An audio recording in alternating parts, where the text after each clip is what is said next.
All right, ladies and gentlemen, welcome to our training call today. And we always train on a myriad of things here, just as a highlight here. Oftentimes we can train on our opportunity and the timing of it. We can train on the compensation plan and how you can develop high positive cash flow and how you can structure your business to take advantage of the full opportunity that we have. We also do a training specifically on our corporate benefits.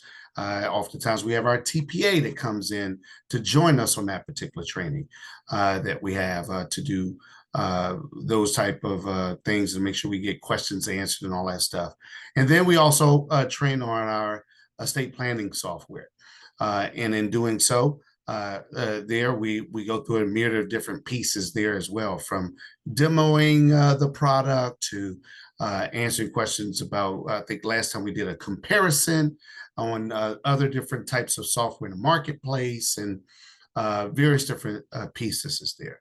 So what I want to be able to address is here today in our training is to be able to go through a couple of pieces here and on the estate planning software. I would like to be able to do that with us today. And the first thing that I'm going to, here we are, that I want to be able to bring forth is, here we go, is the, when you're all said and done with your plan, you went through the whole interview process. You funded it. You put all the properties, the cars, the vehicles, artworks. Remember, guys, there's about 18 tabs of different topics to address for assets to be able to be attached to your estate plan so that you can be able to help it to be funded, right? This there. And then there's a 19th tab, which says other. That's to make sure that everything is included and is addressed. Okay. So you've gone through that whole process. Then you come to a situation where you are now having to have your document become that official document. Okay. And in doing that, you've heard us say, you have to get a notary signed and you also have to have it witnessed, right? We always say that, which is true, okay? However, we're gonna dive into this a little bit, and this is something that is yet to show up on your back office, but it will, hopefully very soon, this there. And you're guided, or the client, I should say, the subscriber is guided appropriately at the end, but it's just good for you to know up front in certain scenarios. So I wanna point it out to you here in what I am going to share with you today. All right. So you can get it notarized directly, or you can, meaning in person, or you can do a RON, a remote online notary. These are very important in order for that document to be the true document, you know, the official document. Let me also state that your president and professor here, he is, and I'm tagging along and working right there with them. We're putting things in place to make us excellent. And this is just really, universally inspired. I'll use that word or terminology. And what do I mean by that? Well, we can go out there, we can offer our estate plan to the world, and we can get a gazillion people to sign up and to subscribe and to get it, right? But until they actually put their estate plan in place and until they actually fund it and until they actually get it notarized and witnessed, it's a high possibility that they'll still be on probate, right? And believe it or not, you may say, well, somebody's going to go through this, they're going to do it. There's always going to be that percentage of people that will get it and be like, oh, where's that password to get into that software that I bought, 18 months ago? So we don't want to let that down, and we want to make sure we have automated systems in place. So as we're looking through and putting together marketing pieces, we're also looking for the full marketing pieces, which includes what I'm about to mention to you. Not just the prospective clients for our corporate benefits, prospective clients for our estate planning software, prospective clients or prospective affiliates and prospective advocates, but for our existing subscribers to be able to have set up for them a drip to say to them, have you reviewed your estate plan? It's been a year. You're about to pay your $49.95. Want to make sure have you reviewed. Go in and make some changes. Did you buy any new properties or things to be able to bring ideas into their mind of what did I do this past year? Did I do anything to expand? Did I even set it up? Did I sign up and set it up? You know, we're built, we WTA, we're built to have incentives. So we're looking at putting in incentives that say, hey, not only got your estate plan, but man, you went in there and got it set into place and funded there. And so we want to congratulate you for that. You know, people go where they're celebrated and not just tolerated. So we're looking at those type of things. So with that being said, let me apprise you to share screen. And I want to share screen number 3. Let me apprise you to this document. All right, so I should be sharing now. Are you guys seeing this comprehensive estate planning signature guide? All right, thumbs up. This is important to know. All right. Thanks for all the thumbs up, guys. I appreciate that. If you have a single grantor, that means it's a trust for one person, right? Here is the total pages that need to be signed or initiated, and which are 8, and the number of pages that need to be notarized, which is 6, right? All of these have to be witnessed. This there, okay? The revocable living trust. There's 3 pages that need to be signed and or initialed. 2 that need to be notarized. Last and will, 1 and 1. Certificate of trust, 1 and 1. All the rest of them are 1 and 1 except for the last one, which we'll look at in a moment. The financial power of attorney, 1 and 1. Healthcare power of attorney, 1 and 1. Advance directive, just sign. Doesn't need to be notarized on that one, but they all need to be witnessed. This is important because you typically pay per signature or stamp and notary and all that stuff that's there so people can have an idea and know, right? What needs to be done that's there and where. And it's also to make sure that it was done correctly, right?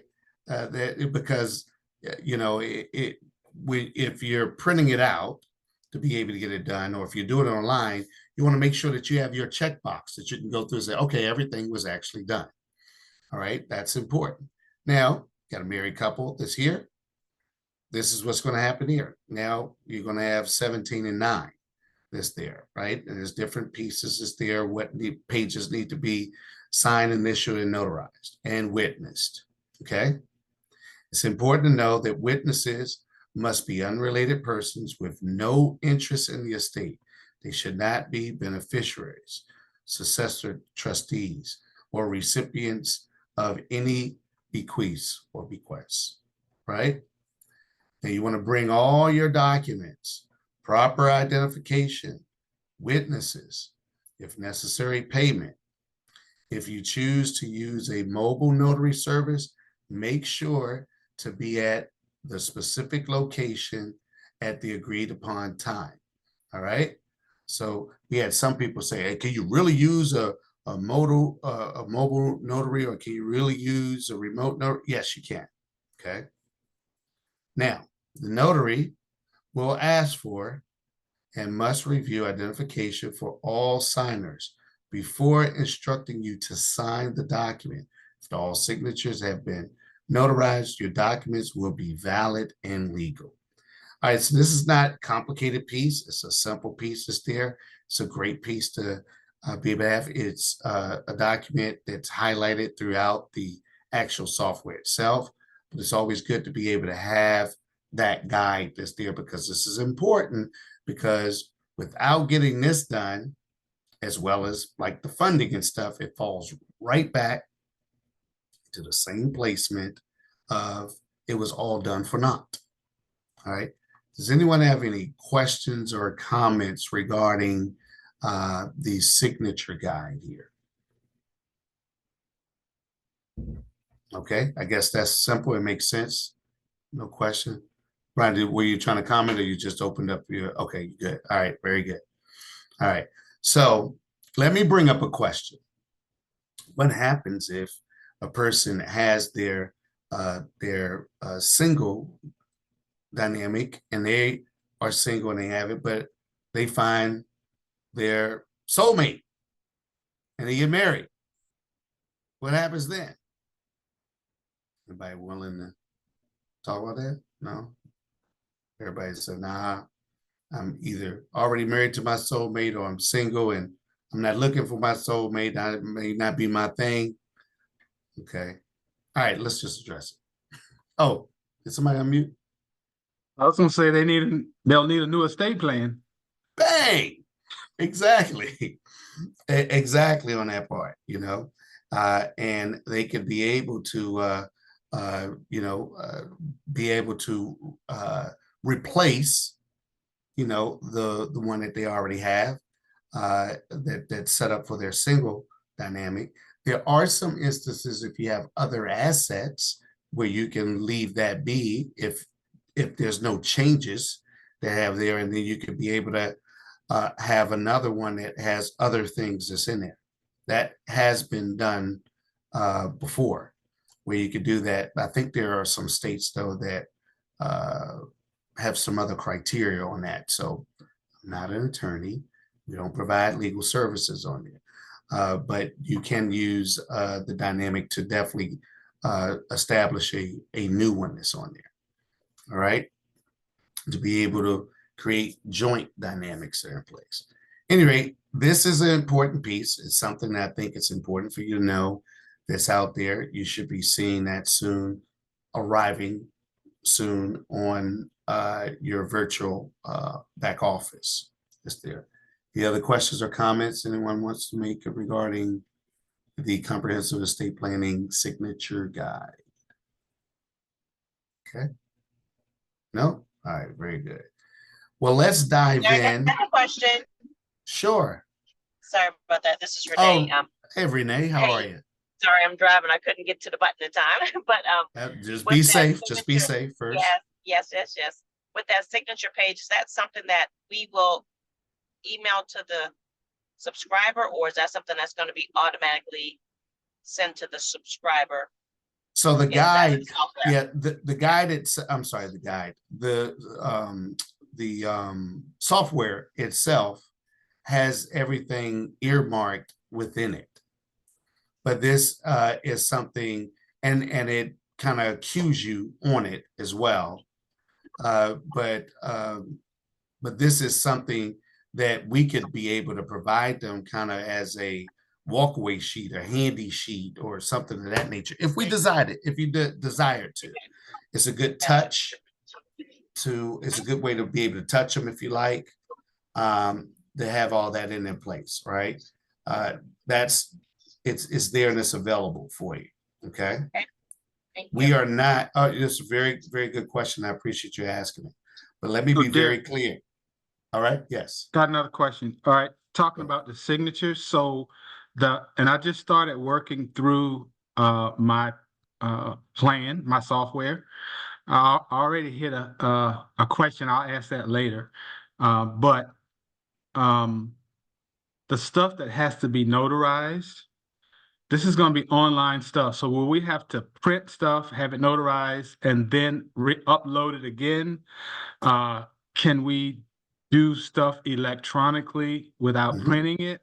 And if so, I mean, obviously, if we can do it electronically, it's legal. I just know in doing real estate, there's like doing deeds. some clerks don't like you to do DocuSign and stuff has to be done in person. So I just want to ask about signing, once it's notarized, what do we do with it then? How do we deal with that paperwork? Two ways to be able to notarize it. Great question. Two ways to be able to notarize it. You can come and then print it all out and then take it to a notary to get it signed. You can do that. That can be done. Or once it's all done, you can print the PDF, keep it electronic, use a online notary, which they call a remote online notary, or RON. And you can use a RON and then get it, and you'll participate in some video call, whether it be a Zoom or Team or a net meet or whatever it is that you're going to do, and then do it with the RON and set it up that way, and then it'll all be electronic. If you happen to print it out and you want to save it in your vault, then that would require scanning it back in to be able to get it into the secured vault. Those options are, I think I hit all of the possible options there. But yeah, those are options that you have for that. And you can do a remote online notary, I believe in all the states. Yeah, you can. Yes, hands raised. Claudia Jeffers, how are you? I am great. Thank you very much. I have a question because I've been doing these for quite some time, the old-fashioned way. And most states require that, well, the states that I've done require that the notary witness the signature of the witnesses as well as the grantor. So is that not so with this software? Have the rules changed? No. So in order for them to notarize this, yes, I'm still sharing. Yeah. So they're going to notarize, yes, their signature as well as the witness. So all four have to be present before the notary can notarize, correct? That's right. They'll either be present by way of RON, the conference, or they'll be present if you're doing it in person. They have to be present in person. That's correct. Okay. So the four, to be clear, because it may be more than four, but it would be the grantors, whether that's one or two, it would be the notary, and it would be the two witnesses. So yeah, that could be five. four to five. That's right. That is correct. Okay, thank you. No problem.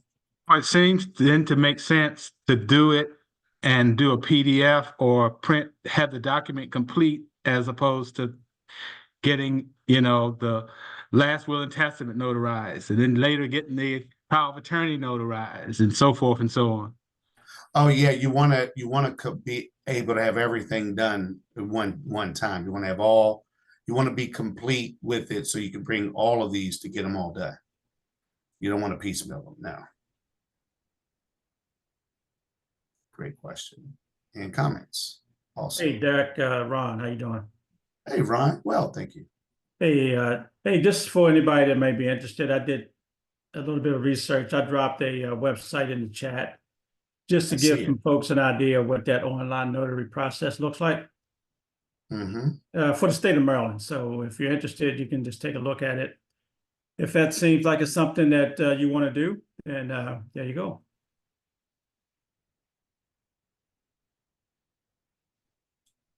Trying to open a link. Oh, there it is. Yeah, so notarize.com. They have it. That's a good one. There's others that's there too, and they have the pricing of it. And that's what popped up when I clicked on that link. I did it twice, it seems there. Yeah. Yeah, so I think, let me make sure that did you share that link with everyone? Give me a second. I will look and see. I did. It's only going to chat to me.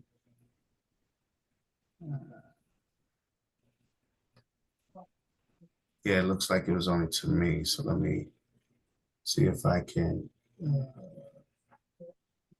copy it. Let me copy by copy. Hey, Derek, is it possible for you all to maybe send that information out in an email, like a recap from the training? Like, I'm driving, I won't be able Yes. to click on that, but I was just No, saying, you won't. Yeah. nope. Like It's anything that is particular shared, maybe it could be like a recap where you send out. So I think we all get the email about WTA Earn and Learn when we have those events, but maybe it could be a link of information for us. Yes. So just the email attachment with the link. Thank you. No problem. Let me go this way.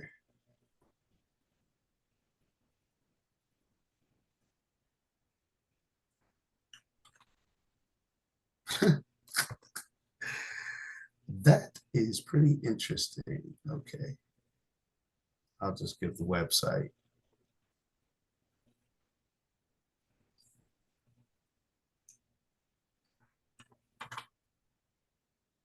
There we go. Sorry, it took a minute, but I got it. All right. So now I want to stretch your minds here, and I want to come into our FAQ that we have for our estate planning portfolio. Now, what's going to happen here is you're going to go through here, the FAQ. It's going to give you some different details this here. I'm not going to read this 13-page document, but I will highlight some pieces here that I think are pertinent for you. First and foremost, the most common option is the standard trust. All right, so there's options of A/B trust that's there. The standard trust, upon death of the first spouse, any debts, taxes, and expenses are paid in specific bequests of the deceased distributed. 100% of the remaining assets are left in the trust. The surviving spouse can make changes to the trust, including adding, removing, or changing distribution allocations for beneficiaries, adding and removing assets, or even dissolving the trust. All right. That's what's happening in a revocable trust dynamic. The standard trust is a common option for smaller states not concerned with estate taxes, families without significant sole or separate properties, and families without children from a previous relationship. Initially, an A/B trust splits upon death of the first spouse. Standard trust does not. For more information on here, close the box and click on that where it's already here. Then we can go into the A/B trust to understand the difference there and the benefits that it does add. And we do have that as a option there. All right. I'm not going to read through it, but I just want to let you guys know it's there. It goes all the way through the dynamics of different children for previous relationships and the asset protection dynamic. The trust date is important. In fact, that should be part of the name of here. I will read this part here because I think it's pertinent. Let me stop for a second. Oh, you guys are seeing my screen, right? Okay, I switched back and forth. I want to make sure. And just listening to me, except for Renee, because Renee's driving on that side. So trust, the trust date is very important because it effectively becomes part of the name of the trust. That's important. So all future documents and communications, you should refer to your trust both by name and date. For example, the Hatfield Family Trust dated on 10/01/1970. You cannot sign before your trust before this date, right? That's the date that's within the name. Can't sign before. All right. That's why that's in all caps, very important.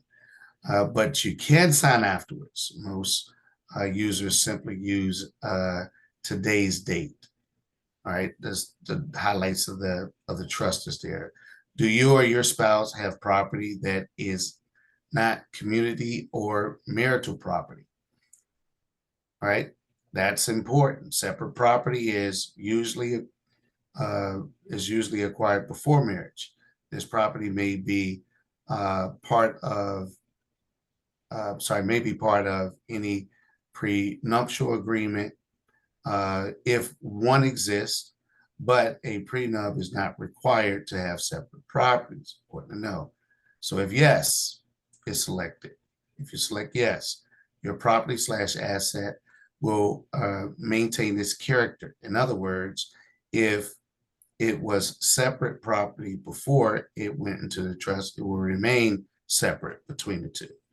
So you can have I have an example. I have a client who has siblings and their parents died and they had a bunch of properties which were all given to them in portions, like they own like 20% each, right? So that's in the siblings' name. If those siblings are married, it's not in their name. Hopefully that didn't lose you guys. Hopefully that makes sense. So if you have a parent that has 5 kids, I'm gonna say 5 boys for the sake of argument, and the parents die. The boys are now in 30s and 40s. They're siblings, 5 brothers, and they're all married, but they all own that property 20% a piece, and that, let's say it's one property, 20% of it a piece. Yeah, so if they do that, then it's not in their spouse's name, it's in their name.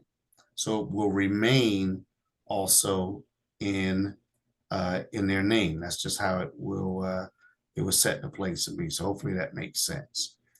So when you're doing that, you want to be able to set that up for them, and I believe you do that in a AB trust as well.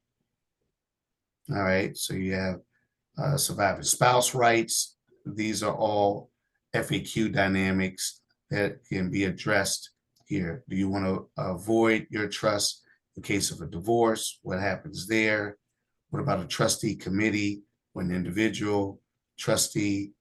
What's the difference between having those benefits, cost benefits analysis, or pros and cons? Why do you need to know about disability?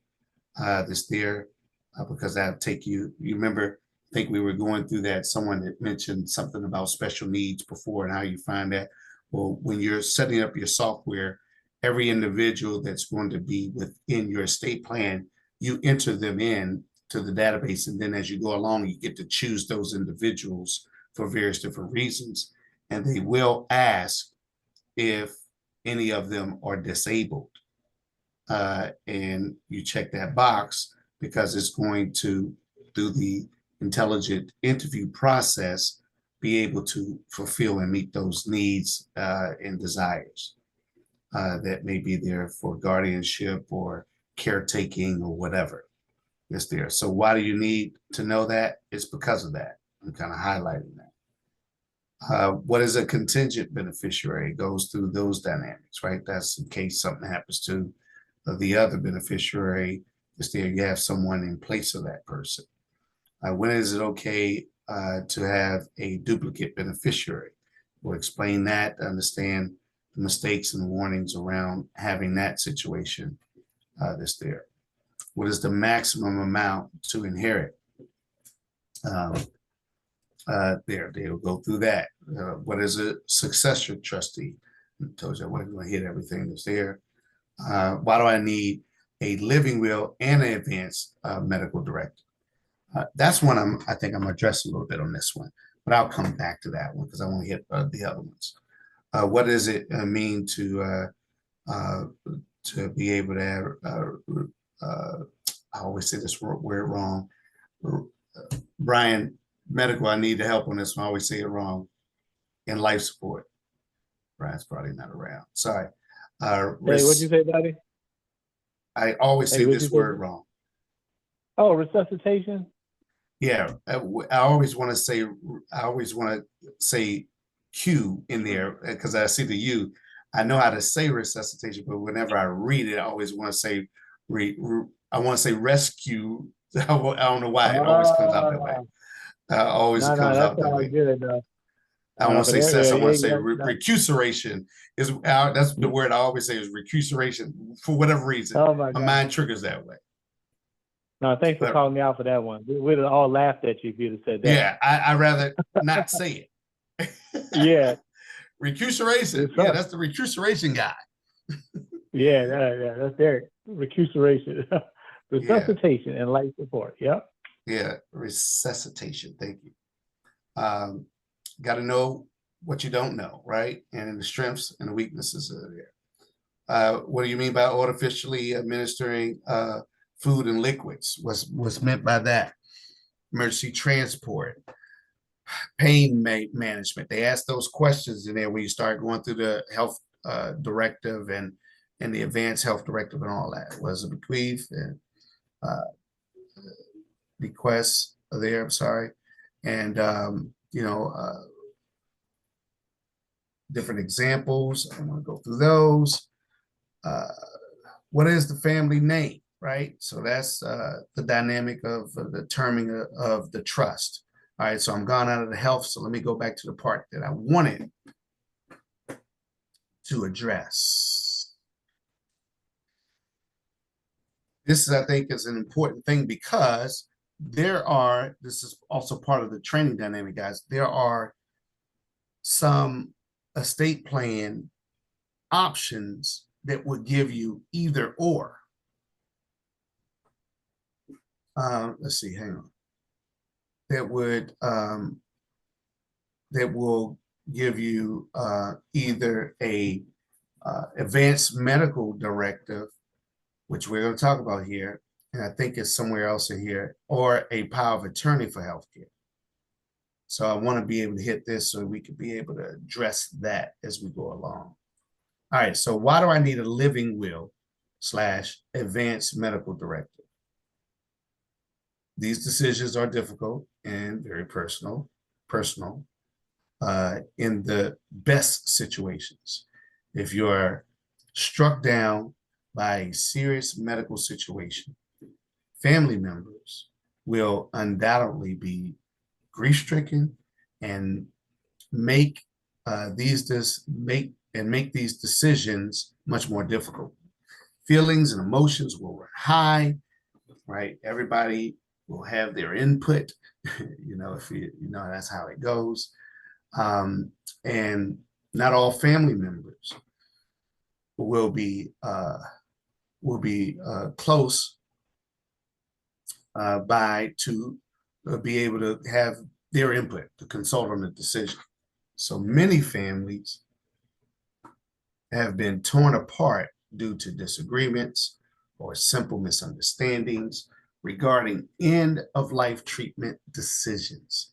In addition, without any formal healthcare documents, doctors who attend you may use their own discretion in deciding what kind of medical care you will receive.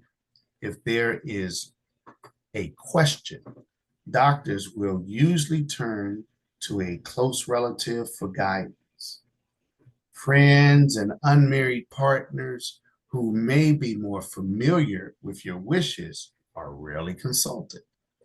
When there is no healthcare directive, problems often arise when family members disagree about what treatment is best. The worst of these battles are resolved painfully through hospital dispute resolution procedures, or sometimes in court. While making these decisions may be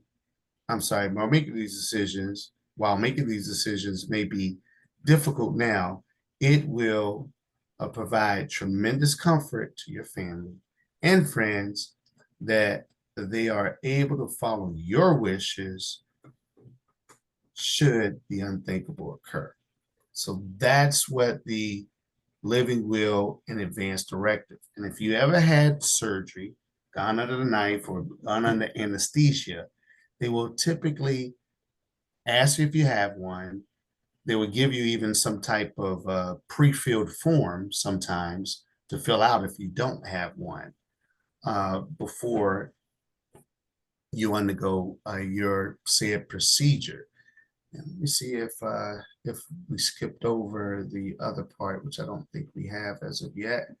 And it may not be listed here, but I will be able to share it with you otherwise. Okay.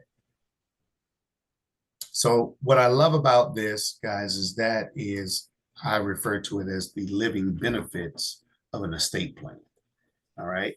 Now, let me ask you an honest question. When you guys read through this, did anyone think, and I'm not saying any ill will, I hope you don't take it that way, but did anybody think of the consequences of not having something like this in place for a young adult child? Because unfortunately, HIPAA regulations come into place, and you have a child that's in their 20s, and God forbid something temporary happens to them, and you don't have something like this in place.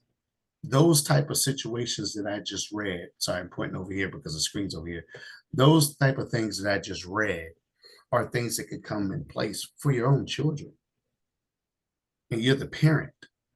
And in some cases, you may be the parent that's paying for the health insurance that they're using, and you still really don't have no legal say because there's nothing like that in place. So I just wanted to kind of give you that perspective.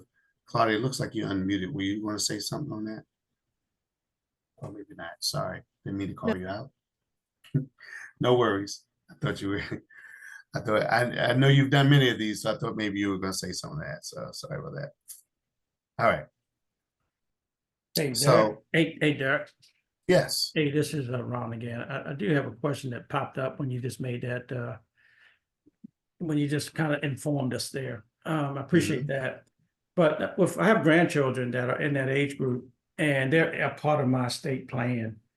Now, do I have the flexibility in the plan that I have now to go in and create the living will and set up the advocate medical directives for them as beneficiaries? That's a great question. I do believe you can do it for dependent children, but I'm not sure if you can do it for grandchildren. And their trigger may be if they're beneficiaries on there. That's a great question, Ron. I have to inquire about that. I'll have to inquire about that. Can you restate that question? Sure. I'm understanding what Ron is asking. So, and correct me if I'm wrong, Ron, on here, but what he was saying is he has grandchildren who are listed as beneficiaries within his trust.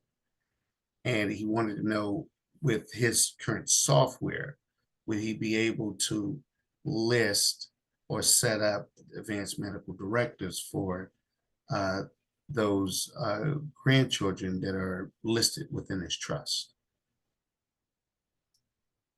Now, I'll restate my reply back, or my comment back. Great question. I do believe that this is not a problem for children who are dependents, but as it relates to grandchildren who are beneficiaries, I do not know. I'll find out. I understand. It's a great question. So yeah, we're gonna. You were talking about earlier adult children who are not dependent. And as parents, if those adult non-dependent children do not have these things in place, as the parent, there's not a whole lot you can do. Is that what you were saying? If they don't have an advanced medical directive, right? Because legally, I'll use an example. You have a 22-year-old, right, that Right.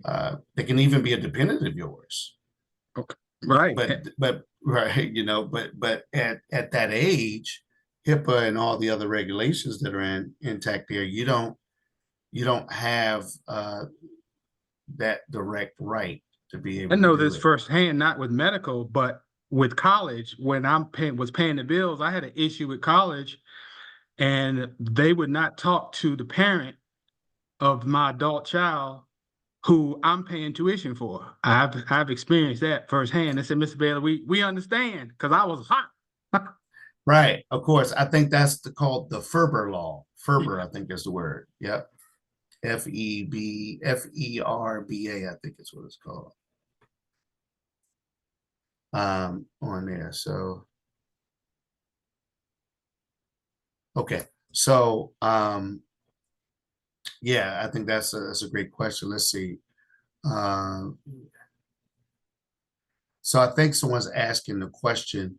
I don't think they're giving me the answer. I think they're asking the question, and they're adding to the question that I'm gonna have to ask Ron. They're saying, well, what if he had the guardianship of the grandkids? Is there. So I mean, it's a great question. I believe that you're able to do it for the dependents, regardless of how they're dependents. But great question to ask too, to clarify, to make sure it's on there. All right. So love this, expounding the depth and the breadth of what it is that we're able to offer and what it is we're able to do. All right, let's see here. What else did I want to hit on here? We did that. We talked about that. Family name. We talked about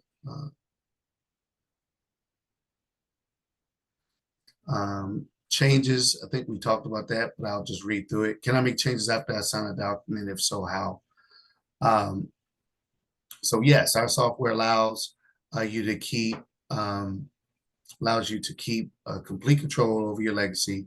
You can make unlimited changes, and there are no fees for these changes as long as you have an active subscription, right? That's the annual fee that's there. Once you create, print, and sign your trust, it is a legal document. Any changes, obviously, we know we can do it digitally as well. Any changes must be in the form of either an amendment or reinstatement. An amendment is a separate document that is an add-on to your trust. A reinstatement is a new trust that replaces your old one but keeps the old name, so you do not have to move your assets.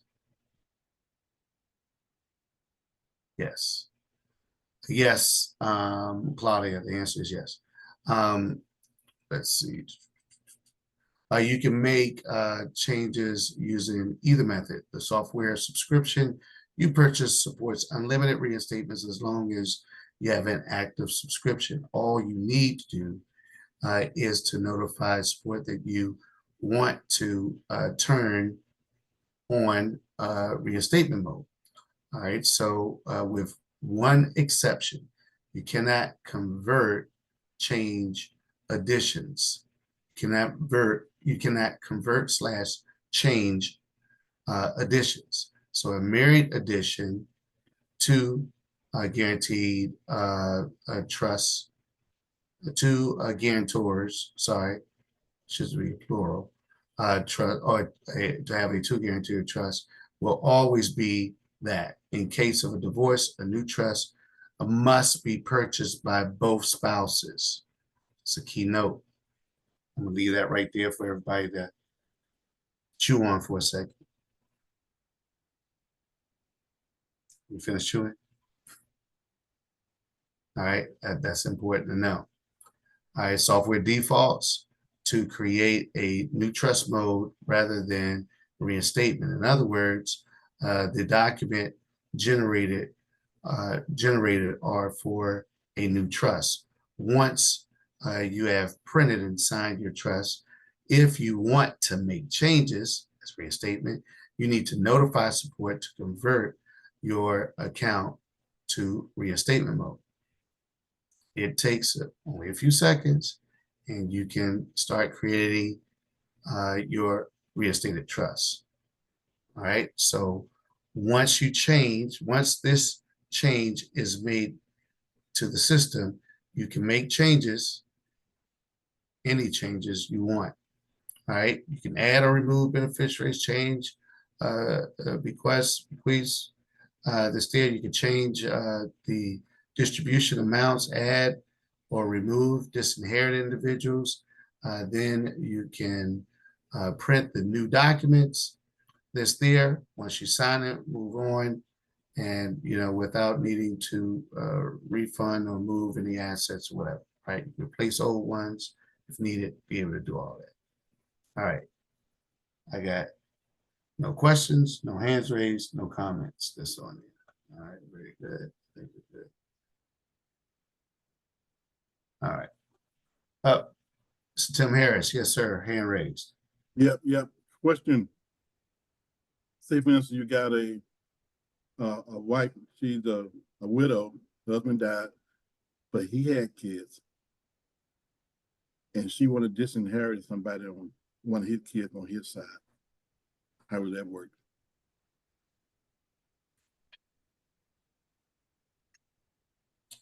So, what you're talking about? Well, once he dies, you're not able to disinherit the kids on that side for that trust. Are you saying she's trying to disinherit from whatever she has afterwards? Yeah. Now he passed away. He passed away, and then she gets a trust. But he was stating to her he wanted to leave something behind for his side, which is the kids, maybe a child. But when he passed away, she got her trust and wanted to do what she wanted to do, but disinherited his side of the kids on his side. Yeah, he can't do that. She can't do that because once they're going to get whatever they're supposed to get. She's not going to be able to make a change after he dies and disinherit them so they don't get anything from him. Right. If with a co-grantor trust, before he passes away, right, a co-grantor passes away, she cannot go in and change that. Right. Or can she go in and change that? That was the question. No, what with a revocable trust, once a person dies, it becomes an irrevocable trust. And you can't change anything. It's going to distribute things as it was dictated to distribute. Yeah, I was going to ask that question too, Derek. I wanted to ask if the husband that died, did he have a trust in place when he died? Yeah, Specified. I think the question was, and correct me if I'm wrong, Team Harris there. I think the question was, a husband and wife have a trust set up. Maybe they have an AB trust, whatever they have. They have a trust set up. Then the husband has kids from a previous, life. Yes. That's there. All right. And then the husband dies. Can the surviving widow spouse disinherit those children off of that trust? The answer is no, because because that trust now is going to now disperse things as he specified. As right. Oh, but Derek, it's a co-grantor trust. So if both of them own the trust, both of them were the grantors. If the husband passes away, doesn't she then become the successor trustee of that trust? You said it becomes irrevocable, but her stuff is still in there too. Right, but the things that he that is set up for him that is supposed to be dispersed when he dies. So if it's an A and B trust? A and B, if it's an A and B trust, yeah. Say it again.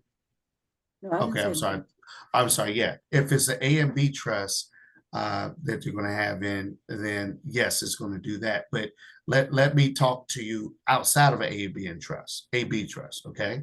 Okay. So let's say that you have a husband. I'm going to stick to the narrative. We have a husband and wife, right? And the husband passes away, but the husband says, "Look, all right, my vacation home I'm giving to, you know, my daughter from a previous relationship, and that's my vacation home. I'm giving that to them. You know, that's what's in my trust when I die. So he dies. That's going to be executed because that's what was listed for that particular asset and how it's supposed to be distributed. So that was actually, that would have to be an AB trust as well anyway, because it's separate properties is there in order to denote that.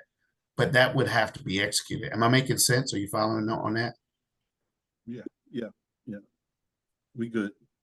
Okay. You got Yeah. another question, Rick? I got another question. Yeah. They, Yes, sir. They don't have a trust. The couple does not have a trust. And the husband dies. And then the wife gets a trust. Can she disinherit his kids from the trust? Yes. Well, but if the wife gets a trust, she doesn't even have to put them in the trust Right. To to disinherit them in the first place. Right. That's what I need to know. Yeah. Okay. Yeah, she's not obligated. You get a trust, you can do whatever you want to do. I mean, that's why we have one of our, did you guys, let me share, did you, where is it? Let me share this with you real quick. And this is part of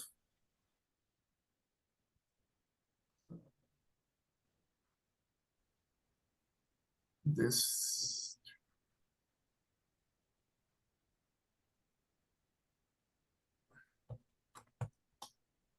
I just want to share this with you real quick.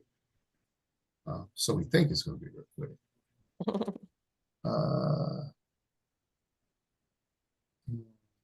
Want to get out of that. Why is that? There we go.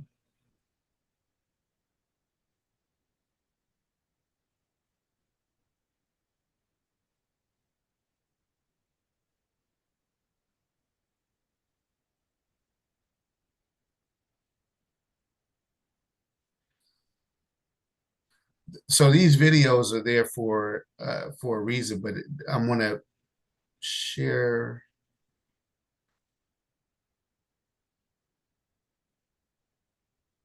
We'll share one with you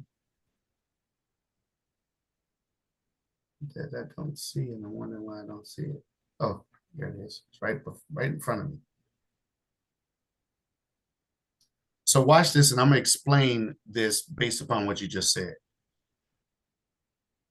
All my assets, both liquid and otherwise, I leave in their entirety to Marta Cabrera. My entire ownership of Blood Like Wine Publishing, I leave in its entirety to Marta Cabrera. The copyright of its catalog, likewise, I leave in its entirety to Marta Cabrera.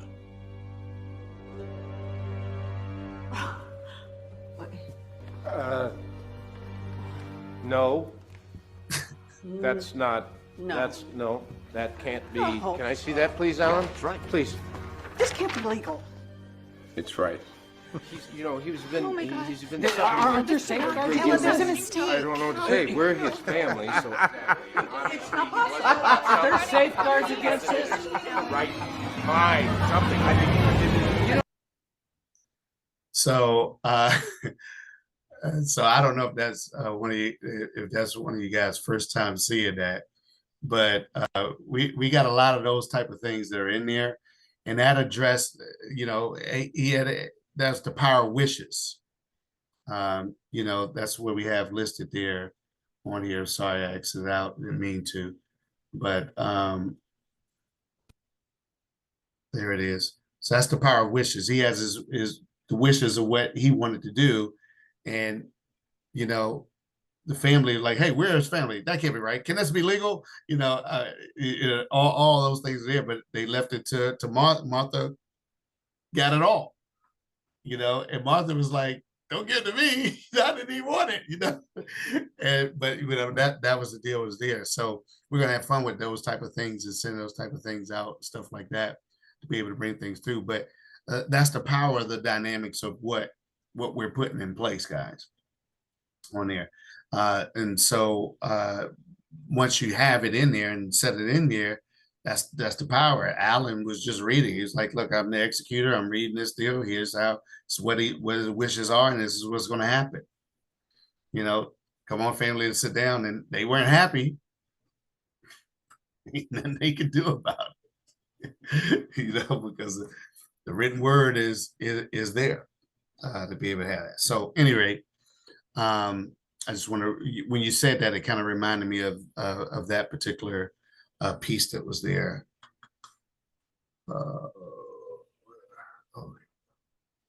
So, for a second, I lost my document.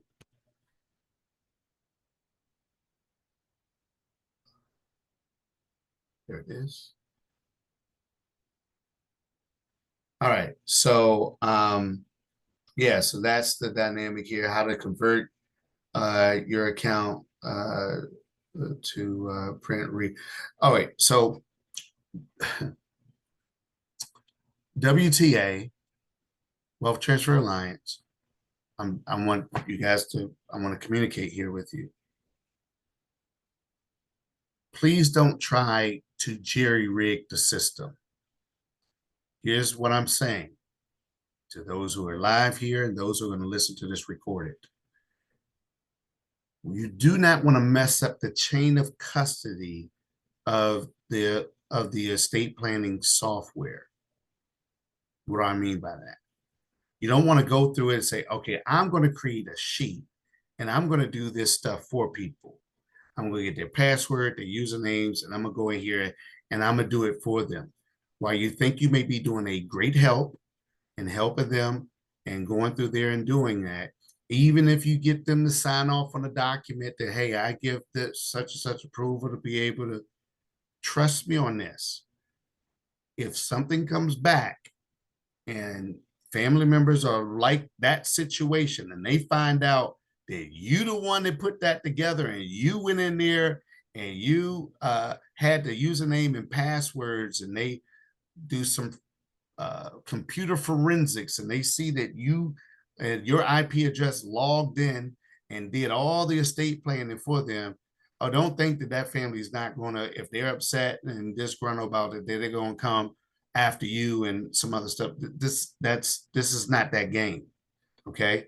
So please follow it. Don't try to be slicker, than the average bear, and try to get some other things going on there. Let the people do it. They can do it. Trust me. I watched my 78-year-old mom go through it and do it herself. They can do it. They will do it. So I'm just saying all that because there's going to be some good-hearted people who want to do everything for all their clients and do everything that's there for them, and then give it back over to them and have there's no, don't do it. Somebody will end up being in a healthcare medical situation, and no, just there's all kinds of things that go wrong with that. Hopefully I spelled that out good enough and you guys are understanding what I'm saying. We want to keep that pure. All right. I think enough said on that side. Okay. This is important about, what is titled property and what isn't. Very important dynamics is here. I'm just going to read what's underlined here. You can feel free to grab this document when it comes up in the documents in the back office, but failure to transfer ownership of titled assets will require heirs to go to probate court.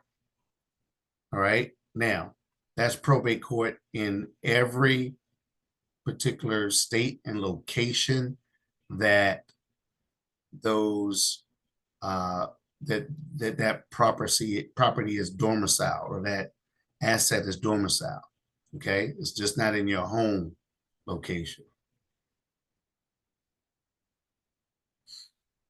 So I got a question in the chat. What if I have a client that English is a second language? How can I help that particular client? I didn't say you can help the client. What I'm, if you're talking about my last comment, I want to be clear on that. I'm saying you can go in and you go with the client and help the client. What I'm saying is you don't do it for the client, is what I'm saying on there. But yes, if you want to help a client, because yes, unfortunately, I'm going to say something that hopefully is not taken the wrong way. As far as I know, contracts that are ratified and signed within the United States and that notaries sign off on, and things that are legal documents, they're, I believe, always written in English. I'm not sure if there are, and maybe there are, and I don't know. And maybe we need to help on that. Are there any real estate agents or anybody? Do you do real estate documents and title documents in other languages here in the U.S. other than English? Does anybody know? I don't think you do it in anything other than English. There's no mortgage documents. Do you fill out mortgage documents? Can you get them done in Taiwanese and other languages? I don't believe so. But if somebody knows differently, I'm almost positive that's not the case. I'm looking and I don't see my normal real estate mortgage people on there. But I think all that stuff is in English. And yet there are people that English is a second language and they own homes. Right? That didn't stop them from owning a home. It didn't stop them from signing the agreement on getting a car or in that. And so this is going to follow the same suit. Our marketing material and other stuff, we're going to all have that translated this there. So yes, you can help them. I'm just saying it's not do it for them. Hopefully that answered that question for the person who asked it there. Great question. All right, so I want to make sure I didn't lose you guys in this. Remember, title property has to be funded within the trust. If not, it will go through the probate court in where it, okay, thank you, in where it is domiciled. Okay, so that's a big deal. It's a deal that you should be aware of and know. So let's talk about this piece in closing here on this. What is personal property and what it isn't? That's important. So a title is a document proving ownership of an asset, such as the title on your car or the deed on your home. Personal property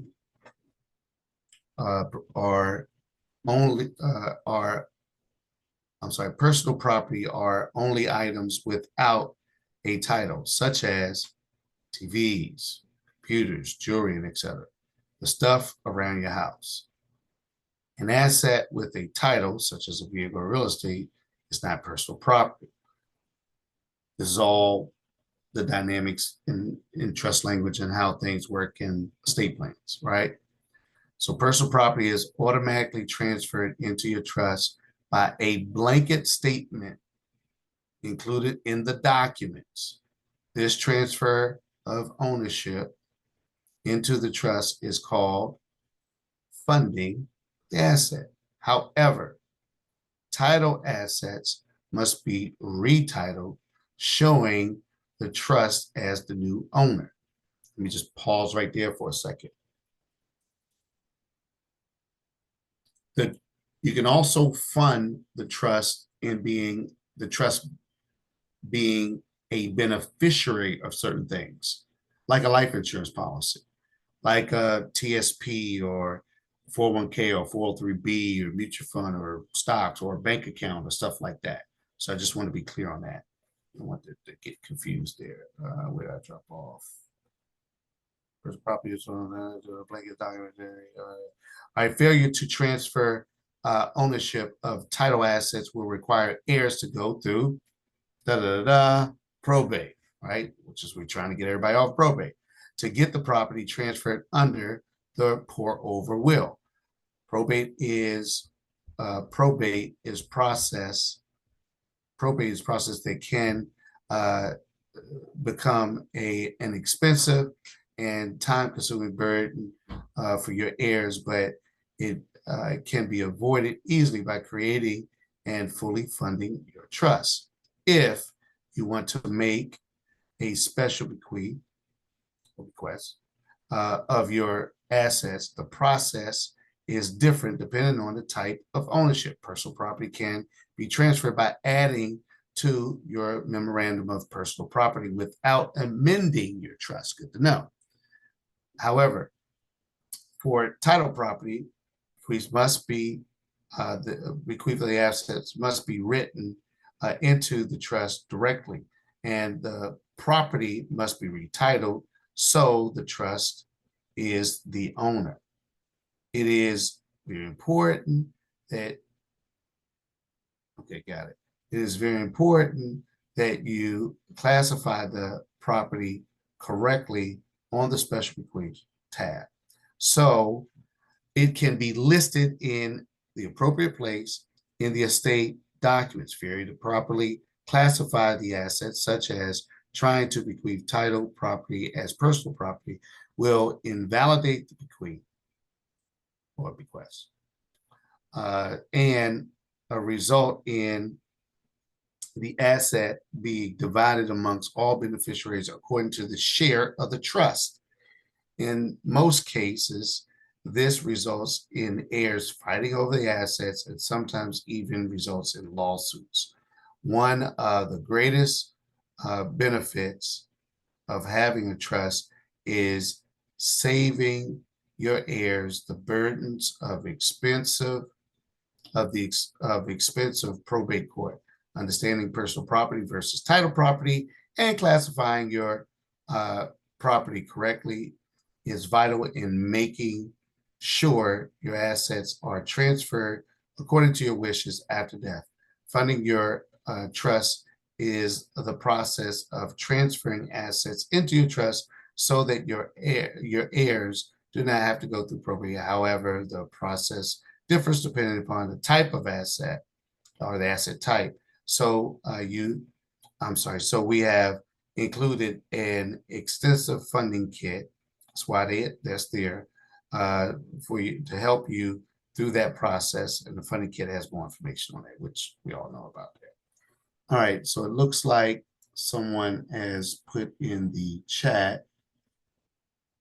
That was me, Derek. I sent you an article on that question. I sent it to you for you to look at. We're all CFAs here if you want to put it out, but I sent it to you. It's an article about estate planning documents in non-English speaking clients. I haven't read it, but I just shared it. I just pulled it up while you were talking. Okay, yeah, it'd be good, something to go through for certain on that as well, as I'm sure that's a big deal on there. Thank you for that. Public information, I'm a freedom of information guy. So, and I sent it to you because I want you to vet it first. Yeah. We'll go through it. I appreciate that. All right. So thank you for that. I appreciate all of that. So guys, listen, there are so many different levels and of things here. And if if you haven't checked out our videos in that regards, like the one I just showed you earlier, there's others that are there, and we have some other ones that we're going to provide training wise as well. And let me not forget here, because I've talked to at least 3 people that were somewhat mixed up here. The library is not just documents. Okay, the library also has videos that are there as well. So I want to make sure you guys are understanding that. Okay, so there are documents here, but there are also videos here as well. Okay, and we put it there, like this one, for example. I just pulled it up. Oh, probate. Pull it here. Set into play. What's this going to pop over at the wrong window?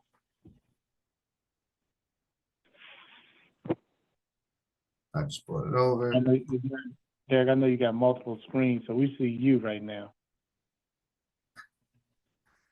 That's all you see is me? Yeah. Thank you, Actually, Brian. I see the gallery. I see everybody. Yeah, It's the not gallery and shared. you, but we don't see a screen. Yeah. Yeah, it's not shared. Here we go. Thank you for that. There we go. I got too many screens, man. I'm going cross-eyed over here.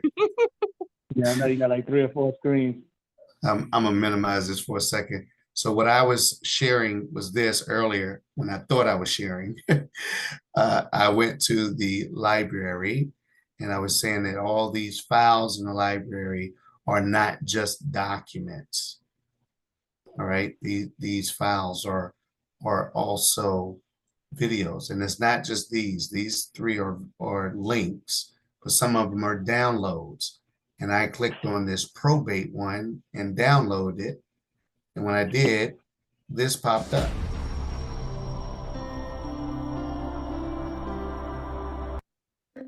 It may surprise you to know that everyone has an estate plan. It's either the government's plan of probate or a custom plan called a revocable living trust. Okay, I'm not going to go through that because we all seen it all the way through, but I just wanted people to be aware, because I think I talked to like 3 people in the last couple of days where they just thought these were all documents. And let me just say this, they didn't say this. So I'm not saying this about them, but in general, I know one thing about people: they typically don't like to read. They like to skim. And it's like, man, this is too much skimming here.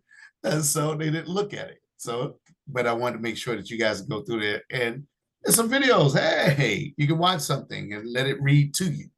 And while showing you some nice pictures, right? To go through it so that you can be able to learn on that. So I just wanted to point that out in case that was overlooked,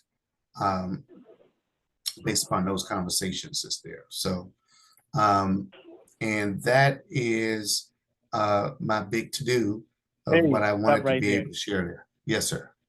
Right there. Go back down to the bottom. All the way to the bottom.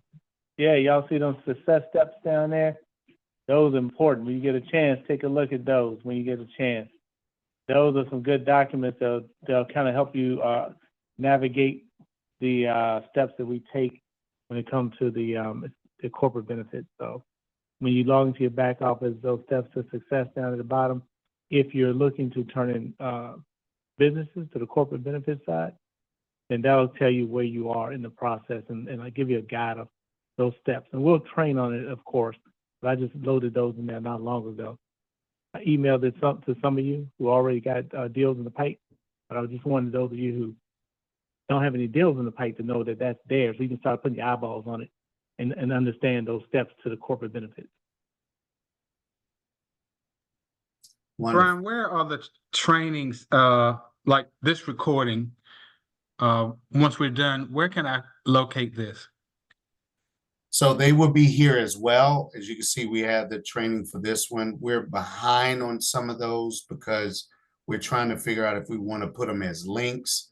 So these currently are links, but we're going to change them into files to upload because the links are, you know, they're we want to make sure that we have the constitute of the document of the actual training in there and improper.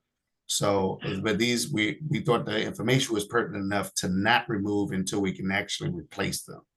So, but you'll find them here and they'll be there. That's fine. I just thought it was me. We record a lot, and I've been looking for some stuff, and I didn't want to ask a question because I thought maybe I just was missing something.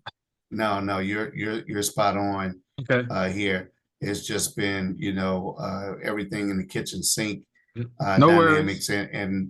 and our first order of business is that comp engine as we're going along. So every waking moment, we're making sure that comes on and comes on right. But we're going to get that in there because we do want you guys to grab this type of information and to be, I love going through trainings on my own. At times I'm the guy, I put it on double speed, and I just, because I want to be able to catch it. And, I know when people speak faster, it makes me pay more attention. And so, and be able to catch it. And so when I slow it down, man, they just sound really slow after a while, because I watch it so fast, but I can absorb it a lot quicker.